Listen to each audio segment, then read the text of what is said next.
Salam guys, dalaat leen ak jàmm ci seen chaîne YouTube Allez Center donc seen chaîne YouTube bi leen di jox seen cours anglais ci wolof donc tey dañuy ñëwaat ci beneen thème comme ni ngeen ko xamee tout le temps dañ leen di indi ay leçons yu am solo yoo xam dañ koy expliquer ci wolof bu leen fàttew di abonner seen chaîne et di partager vidéo yi lu ci am solo la donc tey dañuy ñëw ci talking about food and drink mooy lekk ak naan donc ci loolu la ñuy ñëw tey incha allah lekk ak naan ci anglais voilà donc comme ni ma ko waxee bu leen fàttee abonné wu donc bësal cloche bi aussi partager vidéo bi te ñu ngi xaar aussi commentaire yi voilà question boo leen am aussi mu ngeen ko dugal ci groupe bi bu ko defee incha allah prochainement ñu ñëw si ayca toppale ma ñu xool suñu leçon tey expression bi ñuy njëkk a gis moom mooy ndekki nga laata ngay ñëw wala ndekki nga balaa ngay ñëw ndax ndekki nga balaa ngay ñëw donc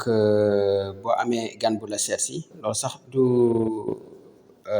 rafetul boo amee gan moom bu ñëwee jox ko mu lekk rek bu jarul nga koy laaj ndax ndekki na wala mais de toute façon boo leen soxlaa expression bi did you have breakfast before you left wala did you eat breakfast before you left ok did you have breakfast before you left did you eat breakfast before you left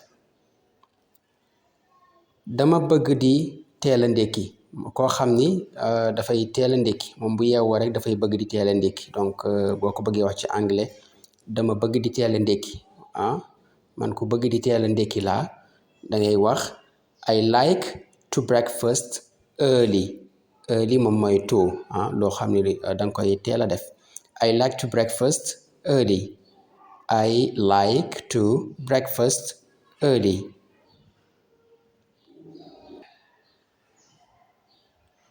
lan la ñuy añee donc nga bëgg a laajte añ bi lan mooy menu bi lan la ñuy añee donc ci anglais da ngay wax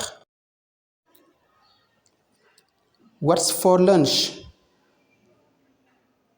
what's for lunch what's for lunch what's for lunch mooy tey lan la ñuy añee lan la ñuy añee voilà donc ñu continuer ba léegi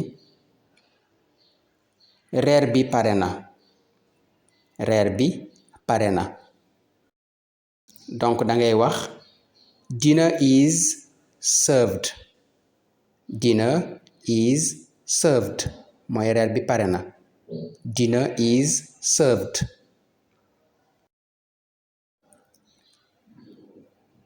sama loxo laay lekkee sama loxo laay lekkee donc bu fekkee loxo nga bëgg a lekkee nga dem fenn ñu jox la kudd nga bëgg a wax ni sama loxo laay lekkee donc mën nga wax ci anglais I eat with my hands I eat with my hand I eat with my hand sama loxo laay lekkee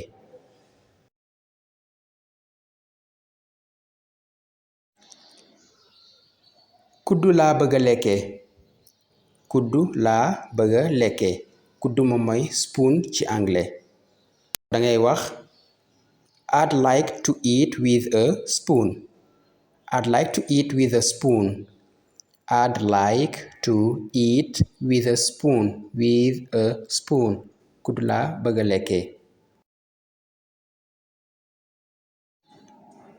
lekkal ba suur nga jox nit ki lekk nga bëgg ko wax mu lekk ba suur lekkal ba suur donc en principe boo joxee nit lekk donc pour souhaiter ko bon appétit en général dañuy wax lekkal ba suur donc ci anglais da ngay wax enjoy your meal moom mooy bon appétit donc buñ koy traduire wolof mën nañu lekkal ba suur rek donc enjoy your meal bon appétit enjoy your meal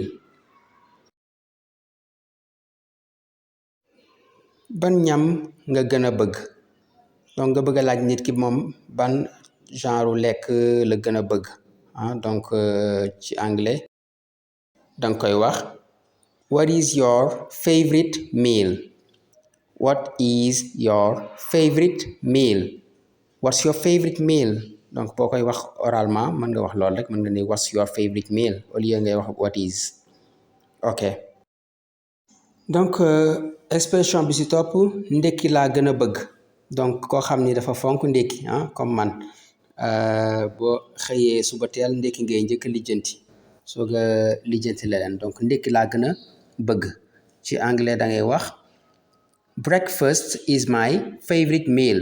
Ok, breakfast is my favorite meal moom mooy plat mooy lekk bi nga xam moom nga préféré. Ok, moom nga gën a préféré, moom moo la gënal daal. ñu continuer ba léegi jottali ma sauce bi su la neexee wala nga baal ma. donc su la neexee dañ koy traduire nga baal ma, ndax anglais boo koy traduire su la neexee lay wax, mais ci wolof nga baal ma la ñuy wax donc jottali ma sauce bi nga baal ma.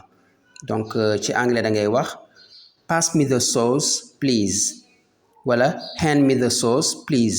hand moom mooy jottali, donc hand fii nii verbe la buy signifier jottali. hand me the sauce please wala pass me the sauce please. ndax mën nga ma mayaat tuuti ceeb. donc kii moom xam naa ab ture la di lekk ceeb bi jeex donc muy ñaanaat may ko tuuti ceeb. donc bu amee rek ci anglais da ngay wax can I have some more rice please. can I have some more rice please. can I have some more rice please. donc loolu la ngay wax bu beneen yoone incha allah. donc expression bi ci topp suur naa jërëjëf. donc boo lekkee ba suur ki la jox lekk nga war ko sant, war ko jërëjëfal. donc ci anglais da ngay wax I'm full thank you. I'm full mooy lekk naa ba suur suur naa. I'm full thank you. donc ba léegi boo bëggee wax suur naa këll moom mooy koo xam ne lekk da nga lekk ba sa biir fees dell ba mënoo ci dolliwaat dara. donc kook ci anglais da ngay wax I'm too full to eat more wala I'm too full to eat anymore. I'm too full to eat anymore mooy suur naa këll. ok, jërëjëf lekk naa bu baax. jërëjëf lekk naa bu baax. donc nga lekk ba teg sa kuddu ñu ne la sëñ bi lekkaatal waay nga ni jërëjëf lekk naa bu baax. donc ci anglais da ngay wax thank you moom mooy merci mooy jërëjëf. I ate well. thank you I ate well. thank you I ate well. donc bu fekkee xiifuloo xiifuma lool maanaam xiifuma bu baax daal, xiifuma trop. donc boo bëggee wax xiifuma lool da ngay wax ci anglais I'm not very hungry. I'm not very hungry. I'm not very hungry mooy xiifuma noonu. voilà.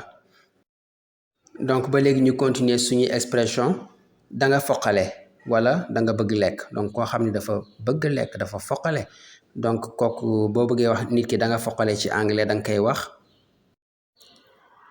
you are greedy moom mooy gourmand foqale. you are greedy foqale. duma naan sàngara donc ci anglais yenn saa yi nga dem fenn ñu nga am kenn ku la invité proposé la ko nga bëgg ko wax duma naan sàngara. donc ci anglais da ngay wax I don't drink alcohol. ok, I don't drink alcohol duma naan sàngara. I don't drink tea at night. donc I don't drink tea at night. donc expression bi moom mooy duma naan ataaya guddi donc at night moom mooy guddi donc I don't drink tea at night. donc bu fekkee ataaya daf lay tere nelaw guddi gi mën nga wax loolu I don't drink tea at night. à très bientôt si beneen leçon incha allah.